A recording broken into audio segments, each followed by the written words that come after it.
Okay, so for our first example problem, the sports car is traveling along a 30-degree banked road having a radius of curvature of 500 feet. If the coefficient of static friction between the tires and the road is zero point 0.2, determine the maximum safe speed so that no slippage occurs. Neglect the size of the car. So that is the assumption that the size of the car does not matter. So first things first, we need to write out all the givens. So the givens are, first, the banked angle is 30 degrees. The radius of curvature is 500 feet. And the mu s, or the coefficient of static friction, is 0.2. What is required is the maximum safe speed, which is, let's say, V max. That is the maximum safe speed. So for the solution, of course, we need to show the forces that act on the car. And that is, we need to establish the free body diagram of the car. So for instance, if your free body diagram looks something like this, where you have the weight, the components of the weight, Wy and Wx, and of course the normal, the reaction force N. If your FBD is like this, then you are mistaken, because it implies that your axes are in this direction, say xy. So it implies also that the motion or the impending motion are along those directions, along x and y, when in fact the car does not impend to move on x or y, or does not move at all in x and y as described by this axis. This free body diagram is correct for a situation, for instance, wherein we have a block or any object that slides along an inclined plane. Then this FBD is correct to describe such motion. But the car does not slide or move in this direction along the bank angle. In fact, the car moves in circular, or at least almost circular motion, or it is rotating at some axis of rotation at this particular instance. So this choice of FBD is not the right FBD. So since the car is rotating at some axis of rotation, then of course we have a tangential and normal. So if we look at the top, let's say this is the path of motion, and this is the center of curvature. Let's say this is the car. The car is traveling along this trajectory, and of course it is having a tangential velocity. Therefore, this axis would be the tangential axis, and perpendicular to that and passes through the instantaneous center is the axis of normal. And of course, if this is the N, this is the binormal. Okay, so in fact the car is rotating along or on this axis of rotation. So now that we have established the right axis and the binormal axis, then it is also proper that we establish the free body diagram, and those forces should be resolved along these unit vectors. Okay, So first, the weight. The weight, of course, acts downward. Then the other force, of course, since there is a surface, the surface always acts against the body. So the surface acts in this direction. That is the normal force acted by the surface against the car. Now, in this case, it is not the weight that has to be resolved, but the normal force. It has to be resolved along the binormal axis and the normal axis. Okay? Because the motion is rotational, so we need to find that force that is responsible for the change in direction, and that is one of them is the normal force along the normal axis. But we are also given µs. It means maybe, just maybe, that there is a static friction force. Okay? So, recall that µs and µk cannot occur at the same time. Is that true? Not quite. They can occur at the same time, but they cannot occur in the same direction. Okay? We know that µk is used for dynamic state, meaning the state is in motion, and µs is used for static or on the verge of motion, which is m pending. Okay?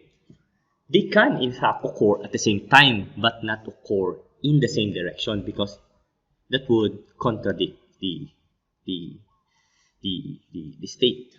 Okay, it should only have one state at the same time. It is either it is at rest or it is in motion. But they can occur at the same time given they occur in different axes. What do I mean by that is that we know that the car has a motion along this tangential axis, correct? It is moving, it has a rotation, it is also has a linear velocity. Okay, that's no question there. So at what axis does our car not move?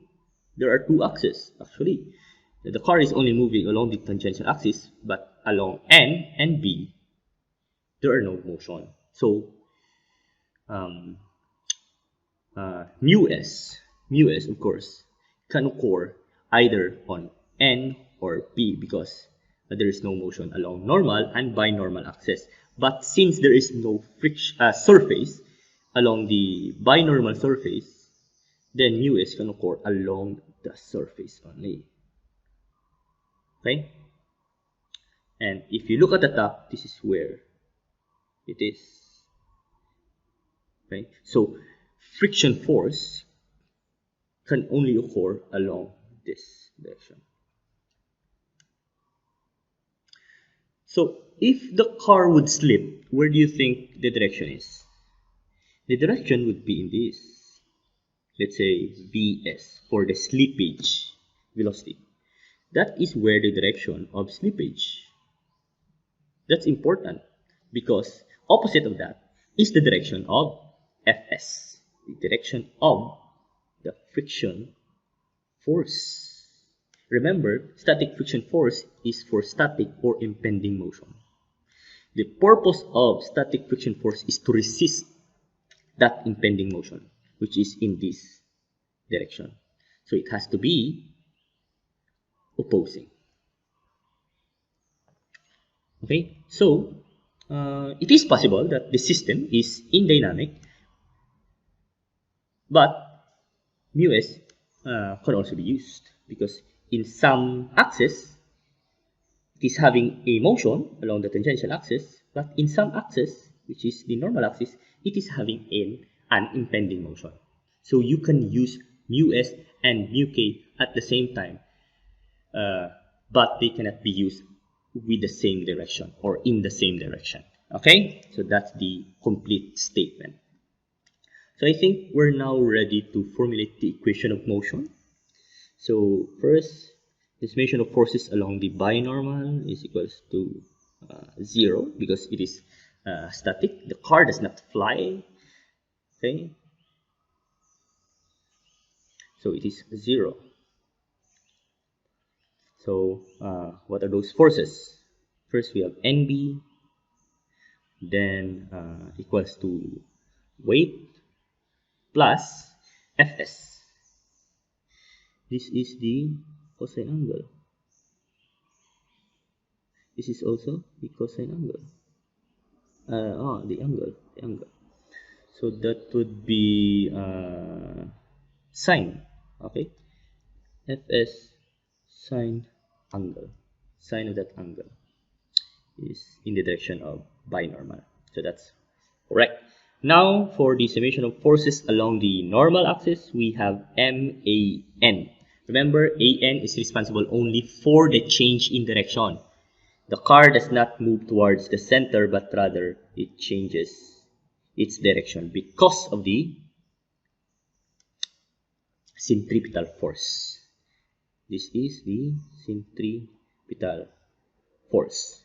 And the centripetal force, of course, comes from NN and Fs.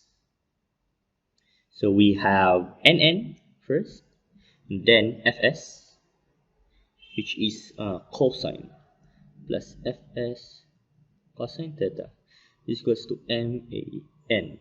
Okay? So let's continue. NB, this is NB. That would be cosine of N. N cosine theta is equals to mg plus Fs is mu Sn. Mu Sn sine theta. So transposing, we would have N cosine theta minus mu Sn sine theta equals to mg, or finally we have N. Okay, that's it for now. So this is our equation 1. Here, let's modify this one. We have NN. NN is here. That would be, but this is not our angle. Our angle is here because our N is here. So that would be sine. Okay? We should not use this angle right here, but this angle. That would be N sine. That would be N sine theta plus mu Sn cosine theta is equals to mv squared over radius of curvature. And this is our equation number 2. Okay, so let's identify the unknowns. First, we have N, we have the mass, and we have the velocity. But I think we can eliminate N. On the first equation, we can express N in terms of M. Let's express this one. N cosine theta minus mu s sine theta is equals to mg. Okay, N in terms of M. This one we can modify further into N cosine sine, sorry, b sine theta plus mu s cosine theta is equals to mv squared over rho. Okay, so now we can use this one and plug into this one. So that would be mg